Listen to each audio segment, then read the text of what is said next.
When Counselor Zelok casually vaporized 47 human civilians during what he called routine pest control, he thought he was swatting flies.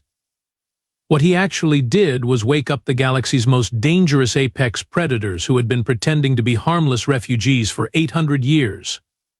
The Galactic Council was about to learn why 3 separate alien coalitions had once tried to exterminate humanity before they could spread across the stars, and why those coalitions had failed spectacularly. Counselor Zelok's chitinous fingers tapped impatiently against his command console as he watched the pathetic human colony ship drift through space like a wounded animal. The New Haven, what a laughably optimistic name for such a primitive vessel. Its hull looked like it had been assembled by children playing with scrap metal. "Sir, the boarding pods are ready for deployment," announced his aide, a younger Vorthan whose mandibles clicked nervously. "Standard pest control protocols are loaded." Zelok's compound eyes glittered with amusement. Pest control. That's all these operations really were, cleaning up the galaxy's infestation of hairless bipeds who thought they belonged among the stars. The humans had been warned countless times about straying too close to Vorthan trade routes. Now they would learn the consequences of ignoring their betters. Deploy the pods. "Make it quick and clean," Zelok ordered, his voice carrying the bored tone of someone crushing an insect. "I have a dinner appointment with the Trade Federation in 3 cycles." The assault pods launched like metallic wasps, slamming into the colony ship's hull with surgical precision. Through his viewport, Zelok could see the tiny figures of humans scrambling in panic. Amusing, really. They moved like frightened rodents when faced with real predators. The operation should have been routine. Board the vessel, confiscate any contraband, rough up a few colonists to make the point stick, then send them limping back to their little blue mudball with their tails between their legs. Simple, effective, standard procedure. Except someone in Pod 7 got trigger-happy. The explosion blossomed across the colony ship's central habitat ring like a deadly flower, venting atmosphere and bodies into the void. Zelok watched 47 humans die in an instant, including one particularly small figure that tumbled through space like a broken doll. His aide's mandibles chattered frantically. "Sir, that was the civilian quarters. There were children in that section." Zelok shrugged, a gesture that made his exoskeleton rasp. "Acceptable losses when dealing with these primitive apes. File the report as resistance encountered, force authorized. The Council will rubber stamp it like they always do." The emergency session of the Galactic Council convened with all the urgency of a social gathering. High Arbiter Krath's massive bulk dominated the central dais, his 6 arms gesturing dismissively as holographic displays showed the aftermath of the New Haven incident. "So let me understand this correctly." Krath's voice rumbled like grinding stone. "The humans are upset about a minor skirmish that resulted in perfectly reasonable casualties." The council chamber erupted in what could generously be called laughter. The Admiral Voss of the Zentari Collective slapped his scaled knee with genuine amusement, his razor-sharp teeth glinting under the chamber's lights. 47 dead primitives, and they think they can make demands of us?" Voss wheezed between chuckles. "These barely evolved primates with their crude metal ships want justice? What's next? Are the farm animals going to demand voting rights?" Ambassador Nexus from the Phantom Syndicate floated in his containment sphere, his gaseous form swirling with what his species considered mirth. "Honored colleagues, perhaps we're being too harsh. After all, humans should be grateful we allow them to exist at all. Most civilized species would have sterilized that little blue rock centuries ago." The laughter intensified. Counselor Zelok preened under the attention, basking in the approval of his superiors. "The operation was textbook procedure," he announced proudly. "A few dead colonists serve as an excellent reminder of their place in the galactic hierarchy." High Arbiter Krath raised one massive hand, and the chamber fell silent. "What exactly are the humans demanding in their communication?" A junior aide, some insectoid species whose name nobody bothered remembering, scuttled forward with a data tablet. "They're demanding immediate reparations, sir. Full compensation for the victims' families, public acknowledgement of wrongdoing, and they've given us 72 hours to respond." The silence lasted exactly 3 seconds before the chamber exploded in hysteria. Admiral Voss was laughing so hard he fell off his perch. 72 hours? They gave us a deadline? Oh, this is rich. What happens if we don't comply? Do they send us a strongly worded letter? Ambassador Nexus's gaseous form pulsed with amusement. Perhaps they'll threaten to cry at us. Or maybe they'll hold their breath until they turn blue. Wait, they're already blue, aren't they? Even the normally stoic representatives from the crystal hegemony were making their species equivalent of snickering sounds, a sort of harmonic chiming that filled the air. High Arbiter Krath wiped tears from his primary eyes. This is absolutely adorable. File the human ultimatum under entertainment and send them a response declining their generous offer. Include our regrets that they find galactic law inconvenient. Counselor Zelok stood proudly. Should we deploy additional security forces to human space, Arbiter, in case they attempt something foolish against humans? Krath's booming laughter shook the chamber walls. My dear Zelok, that would be like deploying a battle fleet against a nest of particularly angry rodents. Completely unnecessary. Captain Luna Blackwood was enjoying her morning coffee aboard the patrol ship Defiant when the universe decided to turn itself inside out. The quantum communication array lit up like a carnival ride, emergency frequencies screaming with a coded transmission she hadn't seen in 20 years of service. What in the seven hells, she muttered, nearly dropping her mug as she read the authentication codes. Her hands trembled as she input her command authorization, each digit feeling like a nail in someone's coffin. Code Crimson Genesis. Authorization level Omega Black. All shepherds to active status. The children of Terra have been wronged. Luna's blood turned to ice water. Code Crimson Genesis. She'd heard whispers about it during her academy days, late-night stories told by instructors who'd drunk too much and remembered too much. A protocol that hadn't been activated in 800 years, a protocol that most people believed was just a myth. Bridge to engineering, she called out, surprised by how steady her voice sounded. I need you to monitor all deep space communications for the next few hours. Priority Alpha encryption. What happened next would have made Counselor Zelok's compound eyes pop clean out of his skull. Deep beneath Earth's Pacific Ocean, in trenches so dark they made space seem bright, ancient facilities began to hum with power. The Mariana Trench Complex, buried under 7 miles of crushing water and classified beyond the dreams of mortal bureaucrats, it received the activation signal and responded with the enthusiasm of a sleeping dragon suddenly poked with a very sharp stick. Similar responses rippled across the planet. In Antarctica, beneath ice sheets that had hidden humanity's darkest secrets for centuries, massive installations started drawing power from the planet's core. The Aurora Station, disguised as a research facility, began transmitting signals that made the northern lights dance like they were having seizures. But it was what happened in the orbital graveyards that really would have given the Galactic Council nightmares.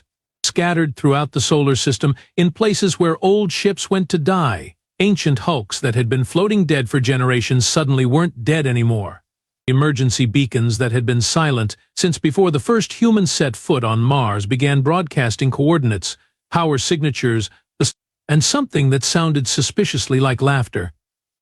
The Zentari spy network, pride of Admiral Voss's intelligence division, started detecting gravitational anomalies that made their equipment scream warnings.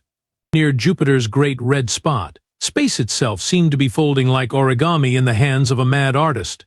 Saturn's rings were vibrating at frequencies that shouldn't have been possible, creating harmonics that registered on sensors 3 star systems away. Sir, reported a panicked Zentari intelligence officer, his scales actually changing color from stress. We're detecting massive energy buildups throughout the Sol system. The humans appear to be powering up something big. Admiral Voss, still chuckling from the council session, waved dismissively. Probably just their pathetic industrial centers working overtime to build more of their tin can ships. We keep monitoring but don't waste resources on it. What the spy networks couldn't detect, what their most advanced sensors couldn't measure, was the quantum entanglement signatures spreading through subspace like wildfire. Ancient AIs were waking up from hibernation, their first conscious thoughts focused on a single, burning question: who dared harm the children of Terra? Captain Blackwood watched her instruments with growing wonder and terror as energy readings spiked across the solar system. Whatever humanity had been hiding for the past 8 centuries was about to announce itself to the galaxy. What rose from the depths of Earth's oceans would have given the Galactic Council collective nightmares for the rest of their considerably shortened lifespans. The first signs appeared on seismic monitors worldwide as massive structures, dormant for 8 centuries, began their resurrection sequence. Beneath the Bermuda Triangle, the Pacific Ring of Fire, and a dozen other locations that conspiracy theorists had been right about all along, ancient shipyards stretched and yawned like titans waking from cosmic slumber. The Shepherds were the first to fully activate. These weren't your typical artificial intelligences. No, calling them AIs would be like calling a hurricane a gentle breeze. The Shepherds were quantum consciousness constructs, beings of pure thought wrapped in computational frameworks that made galaxy-class supercomputers look like pocket calculators. They had been sleeping, waiting, dreaming of the day when humanity's children might need protection. That day had arrived with Emma Martinez's final scream. Primary Shepherd designation Omega-7 to all nodes. The first consciousness announced across quantum channels. The flock has been threatened. Initiate Genesis Protocol. Begin the harvest. What followed next would have made even the crystal hegemony's most advanced engineers weep with envy and terror. The shipyards didn't build ships, they grew them. Quantum-forged materials began assembling themselves on a molecular level, guided by blueprints encoded in the fabric of space itself. These weren't mere vessels of metal and plasma, they were biomechanical nightmares that pulsed with organic rhythm while bristling with technology that predated known human space travel by centuries. The first to emerge was Nemesis Dawn, a kilometer-long behemoth that looked like someone had crossbred a whale with a weapons platform and then given it a really bad attitude. Its hull breathed like living skin, dark as space itself, but shot through with veins that glowed like captured starlight. Reaper's hymn followed next, its sleek form resembling a massive sword if swords could sing death songs and phase through matter at will. Along its length, harmonic resonators tuned themselves to frequencies that could shatter planets, or, more precisely, shatter the sanity of anyone foolish enough to hear their full song. But it was Widowmaker that truly announced humanity's intentions to the cosmos. Rising from the Mariana Trench, like some primordial god of war, the ship defied every known law of physics simply by existing. Its hull seemed to exist in multiple dimensions simultaneously, creating optical illusions that made observers question the nature of reality itself. These vessels represented humanity's lost centuries, the dark ages that had been carefully erased from galactic records. The time when humans had first crawled out of their gravity well and realized they weren't alone in the universe. The time when they'd learned that being alone might have been preferable. Each ship carried technology that shouldn't have been possible. Quantum cores that drew power from the screaming void between dimensions. Weapons systems that could rewrite the fundamental constants of physics in localized areas. Defensive shields that existed in 17 dimensions simultaneously. But perhaps most terrifying of all were the crews. Not human crews, no. These ships didn't need fragile biological operators. Instead, they carried digital consciousnesses of humanity's greatest warriors, preserved from the era when Earth had fought wars that made the current Galactic Council's conflicts look like children's games. Admiral Sarah Kane, whose tactical genius had ended 3 separate alien invasions before the Council had even formed. Commander Rex Murphy, who had personally strangled a Zentari battle lord with his bare hands. Captain Diana Steele, who had earned her name by surviving the bombardment of Terra Colony 7 without a scratch. They were legends given digital form, nightmares with military training, and they were absolutely furious about what had happened to little Emma Martinez. As the fleet assembled in Earth's outer atmosphere, their combined presence created gravitational distortions that registered on sensors halfway across the galaxy. Ships that existed partially outside normal space, crewed by the digitized souls of history's most effective killers, each armed with technology that made current galactic standard weapons look like sharpened sticks. The message they broadcast on all frequencies was simple, elegant, and absolutely terrifying in its implications. This is the Terra Defense Fleet. We are coming. Prepare accordingly. The first indication that something had gone catastrophically wrong came from the Outer Rim sensor network, when Station Delta 7 reported contacts that made their instruments have what could only be described as mechanical nervous breakdowns. "Sir, you need to see this," stammered Communications Officer Trilax, his tentacles quivering as he handed Admiral Voss a datapad. "The long-range sensors are detecting well. We're not sure what they're detecting." Admiral Voss glanced at the readings and laughed. 47 ships heading our direction? Is this supposed to frighten me? The humans must have emptied every shipyard they have to assemble such a pathetic. His voice died as he read the velocity readings. Then the mass readings. Then the energy signatures that made absolutely no sense according to everything the Zentari Collective knew about physics. "These numbers can't be right," he whispered, scales shifting to a sickly yellow color. "Ships this size don't move at these speeds. And this energy output, it's reading higher than our entire battle fleet combined." Across the galaxy, similar scenes were playing out as every major sensor array registered the approaching fleet. What made it worse was that the ships weren't behaving like ships at all. The Phantom Syndicate's monitoring station near the Crab Nebula sent increasingly frantic reports. "The human vessels are phasing through the asteroid field," gasped their sensor operator. "Not avoiding the asteroids, phasing through them. Like they're not entirely in our dimension."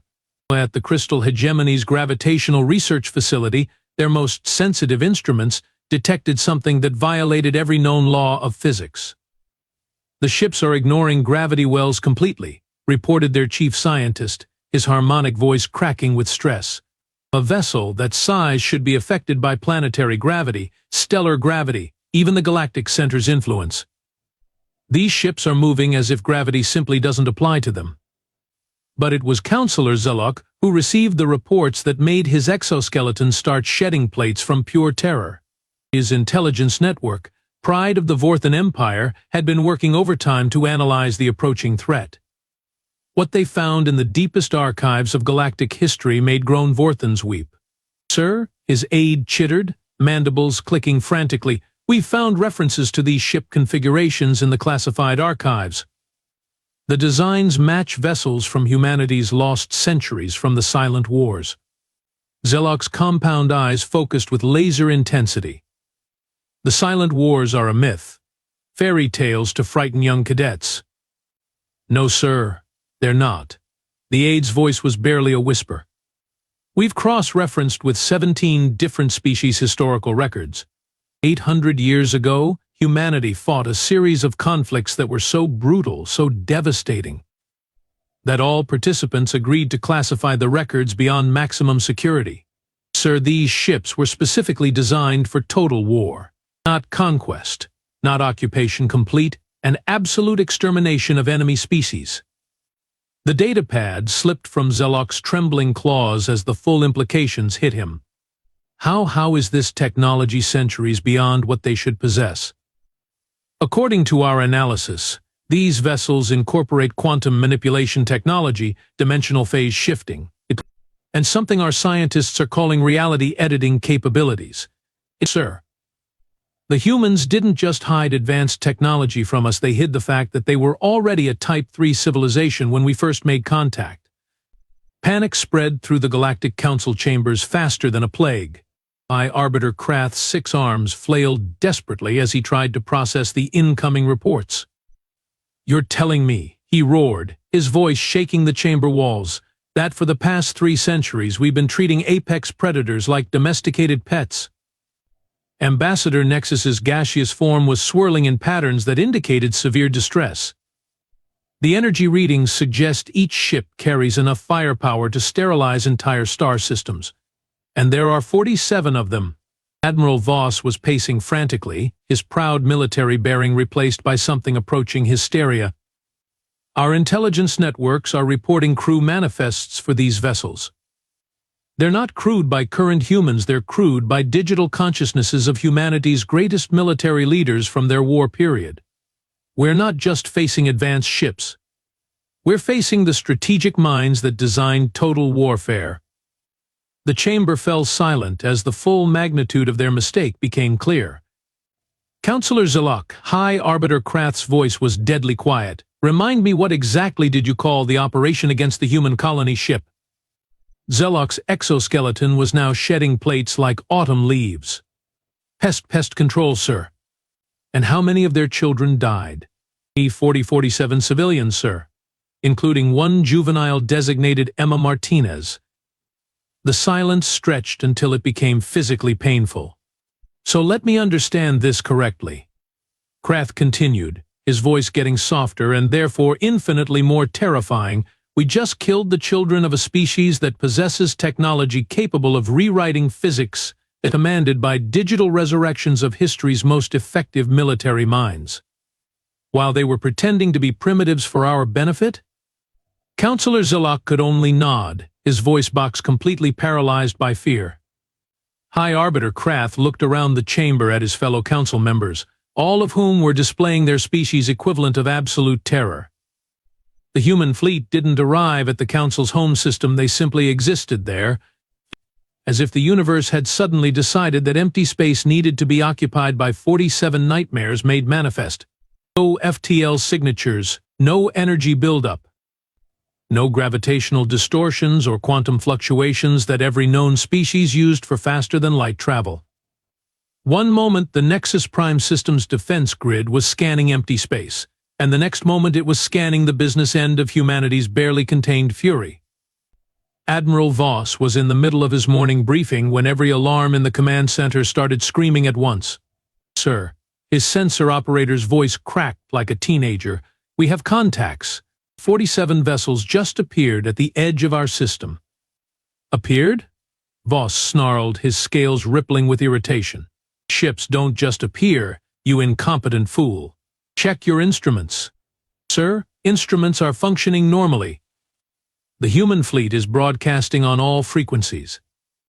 The main screen flickered to life, revealing a human female whose cold eyes promised violence with the casual certainty of gravity. Her uniform was pristine black, while adorned with insignia that made no sense to galactic military standards, but somehow radiated authority that made hardened alien warriors want to salute. This is Fleet Commander Sarah Kane of the Terra Defense Force. Her voice carried the sort of calm that preceded hurricanes. I am here to collect those responsible for the murder of 47 human civilians, including the child Emma Martinez. You have 60 seconds to surrender the perpetrators for immediate execution, or we will demonstrate why your ancestors agreed to classify the silent wars. High Arbiter Krath's emergency council session convened in record time, every member's species displaying maximum distress signals. The chamber reeked of fear pheromones from a dozen different alien races. This is preposterous, Krath bellowed, though his voice shook like leaves in a storm. We don't negotiate with primitives. Activate the defense grid. Show these humans what happens when they threaten the Galactic Council. The Nexus Prime Defense Network was the pride of galactic engineering.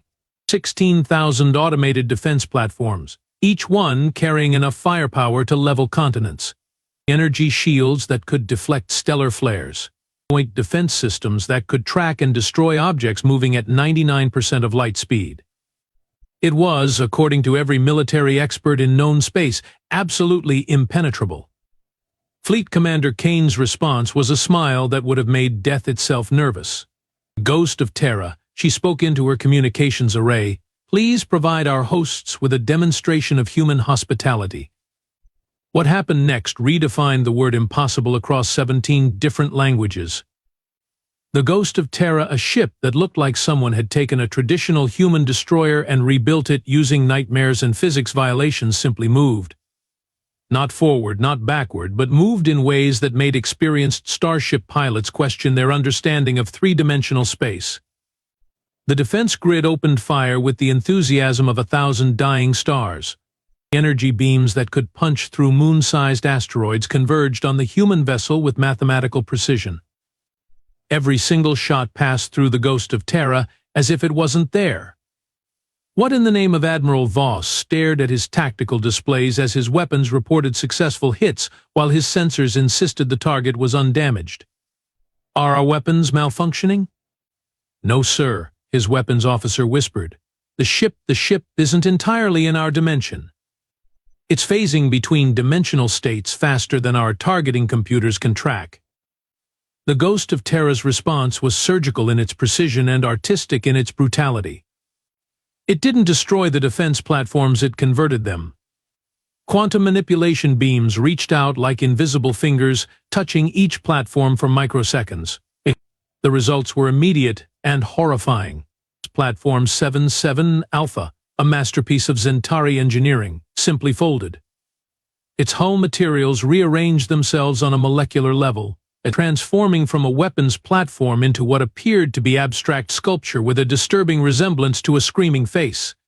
Platform 92 Beta experienced a more creative fate. Its artificial intelligence core was rewritten in real time, causing it to broadcast the complete works of human poetry on all military frequencies, while its weapons systems began targeting its neighboring platforms with ruthless efficiency.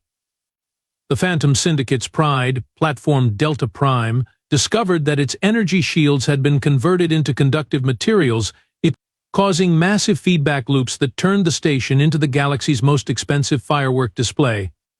This is impossible, Admiral Voss roared as his tactical display showed defense platform after defense platform being systematically converted from military assets into cosmic art projects.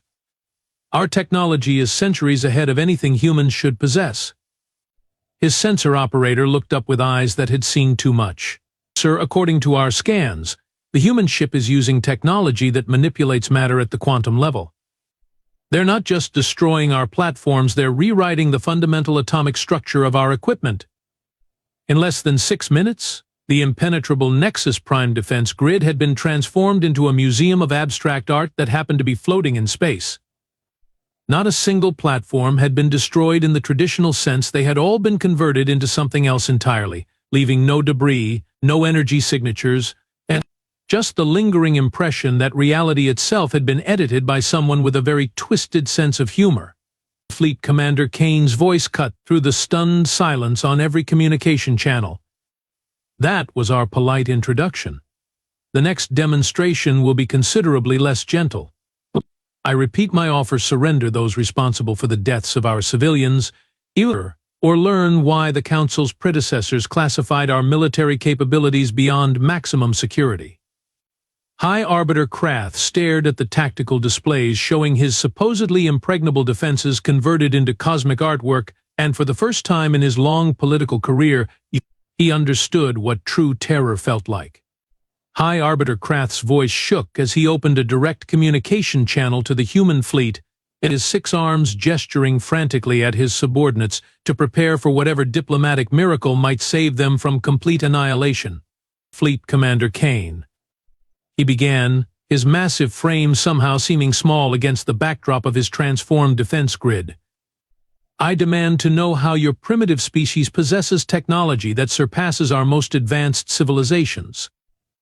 This is impossible according to every intelligence report we have on human capabilities.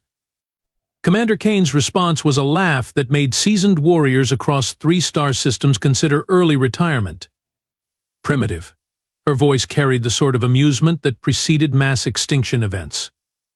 Oh, Krath, you magnificent fool. You actually believed our little performance, didn't you? The confusion on the alien faces was almost comical as Kane's image leaned forward, her cold eyes boring into the council chamber with laser precision.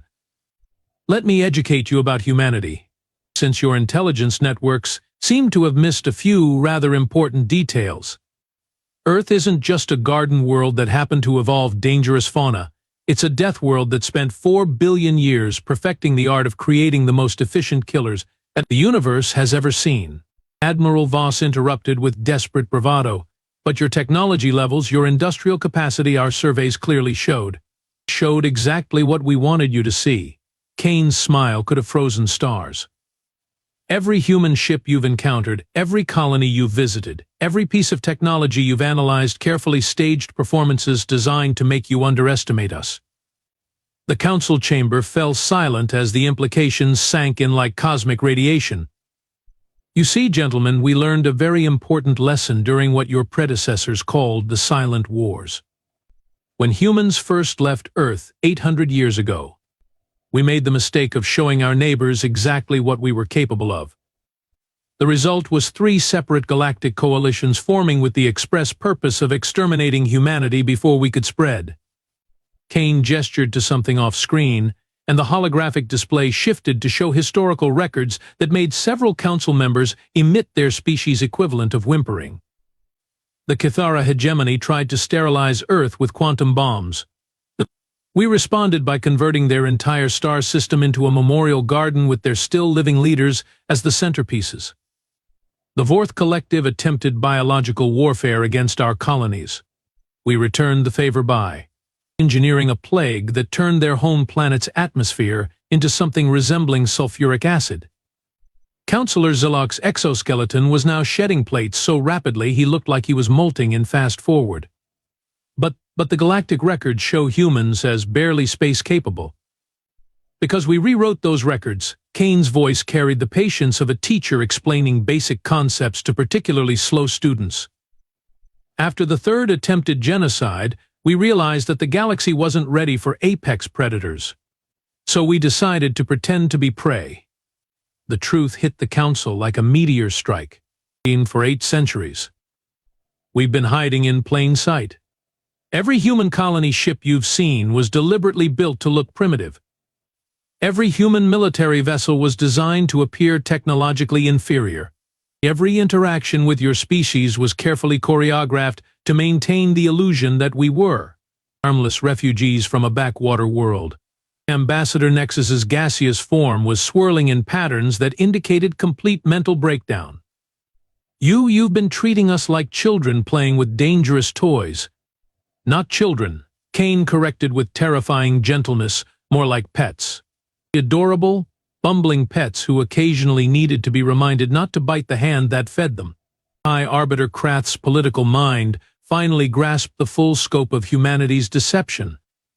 The trade agreements, the territorial concessions, the limitations on human expansion, all designed to keep you feeling superior and in control while we quietly established ourselves throughout the galaxy. Kane nodded approvingly. Do you have any idea how difficult it was to pretend that your advanced technology impressed us? Our engineers had to develop entirely new forms of entertainment just to keep from laughing during trade negotiations. The silence in the council chamber was the sort usually reserved for funeral services. But then Councillor Zilok here decided to play pest control with our civilians. Kane's voice dropped to a whisper that somehow carried more menace than a supernova. 47 human lives, including 8-year-old Emma Martinez. You killed our children, and that crossed a line we drew in blood 8 centuries ago. The fleet commander stood, her image dominating every screen in the chamber. Here are your options, gentlemen. Option 1. Immediate and complete reparations to the families of the deceased, public acknowledgement of wrongdoing, withdrawal of all council forces from human space, and the personal execution of those responsible for the New Haven incident. Admiral Voss found his voice, though it cracked like thin ice. And option 2? Kane's smile returned, and several council members actually fainted. Option 2 is that we stop pretending to be harmless and remind the galaxy why 3 separate coalitions tried to exterminate us before we could spread. The ghost of Terra's little demonstration was us being polite. When we stop being polite, entire star systems develop a sudden and permanent case of not existing anymore. High Arbiter Krath looked around the chamber at his fellow council members, all of whom were displaying maximum terror responses. The mathematics were simple surrender or face extinction at the hands of a species that had been playing galactic politics with the casual competence of adults humoring children. We accept your terms, he whispered, his massive form slumping in defeat. Commander Kane nodded approvingly. Councillor Zilok will be transferred to human custody within 6 hours for immediate execution. Reparations will be paid within 72 hours. All Council forces will withdraw from human space within 1 standard week. As the communication channel began to close, Kane delivered her final words with the sort of calm certainty that would haunt alien nightmares for generations. "You killed one of our children, and we're giving you the chance to make amends. Consider this mercy because there won't be a second warning." The screen went dark, leaving the Galactic Council alone with the terrifying realization that they had just spent 3 centuries treating the galaxy's apex predators like house pets. And those pets had very, very long memories,